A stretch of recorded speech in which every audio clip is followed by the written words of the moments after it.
A page where a lot of websites leak money is the overview page or category page.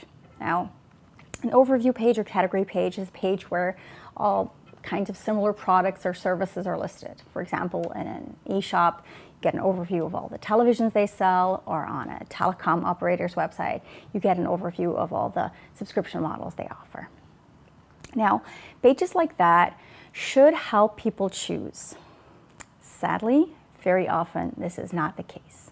A lot of overview pages are like terrible offline salesmen who, when you walk into the store saying that you're looking for a new television, walk you to the aisle with hundreds of televisions and say, there you go, bye. That's not very helpful at all. Now, I came across a very good, or rather bad example of an overview page that does just that when my friend Carl, a couple of years ago, was looking for a new induction cooking hob. Because we live in Belgium, he visited the website of novi.be. And what we saw there was, well, not great to say the least. If you have a look at this page, you can probably tell that there are pictures on there, but you might have some questions about these pictures because they look pretty bad, right? Is there something wrong with it? When you take a closer look, you can actually see that there are white dots on these pictures. So they are actual pictures of the cooking hob. But there's no real extra information there. The only thing you have extra is the product numbers. Is that how you choose your cooking hob? By product number? No. What Carl wanted to know was, how big is this? You know, is this thing going to fit into my kitchen? How many pots will I be able to cook in at the same time? He's quite the chef. And also, of course, what is the price, right? These are all decision-making criteria that you need to sort of make your first selection. All of these were missing. Now, let's have a look at a completely different website. Let's take a look at the Curry's website. Here, again, the overview page of the induction cooking hobs, and you get a lot more information. You get a picture, usually better pictures than on the Novi website, and you get a lot more actual information. We get to see the price, you get to see the width, the number of cooking spots, and also whether you need to get a professional to install this or whether you can install this yourself. What's really handy as well is that basically every product lists these characteristics in the same order.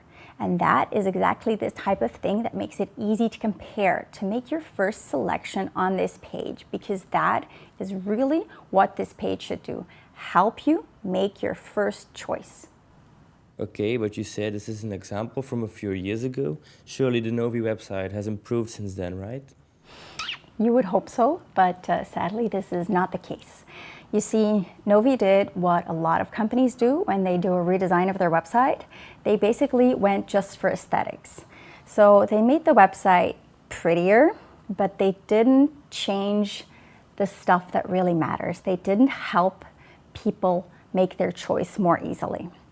You see, let's have a look at the overview page of the induction cooking hobs again, okay?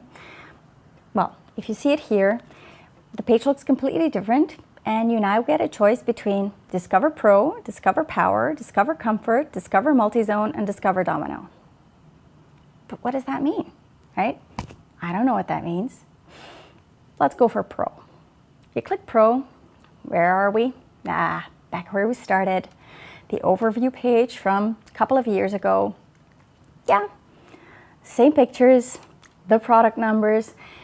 They've changed one thing. They've added a measurement.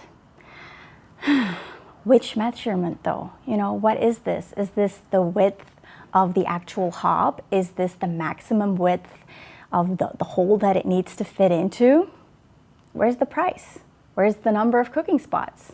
Still all missing. You're still not helping me to make a choice. Well, okay, Els, that's your opinion, but have you ever really researched and tested this? Well, I'm glad you asked, because yes, we have. Not for Novi, because they're not our client, but we have done that for our client Suzuki, who, as you know, sell cars, and they have overview pages of their cars. Now, we tested this on their overview page of four-wheel drives, where, as you can see on the screen, they already had a picture of the car, of course. They had the price, the fuel consumption level, also the CO2 exhaust level. And this is important information, you know, this is stuff people want to find out. However, when we did user research, we found that in order to make a first choice on this level, people also wanted to see different things. They wanted to know whether a car was available in diesel or petrol. They wanted to know whether it was a manual transmission or whether you could have it in automatic as well. So we added that to the page. Now, I have to tell you, Suzuki wasn't too thrilled with this new version of the page because when you add more information, it can make a page look a bit more busy. So we A/B tested it, and guess what? Because we listened to users and because we added the information that they were curious about, we got a lot more click-throughs to detail pages. We got 22% more click-throughs to detail pages. And the detail page is really where people are convinced of a certain product. It's where, in the case of Suzuki, they request the brochure. It's where they book a test drive. So that, in turn, those numbers of conversions went up as well. So, good result by adding that information and by listening to the user. Okay, but how do you get to know what should and should not be on that web page? Well, that's the user research I mentioned earlier. Because, you see, in theory, the principle of a good overview page is really simple. Add those criteria that help people make 70 to 80% of their product decision. Exactly what those criteria are depend on your product, and they can even depend on your brand.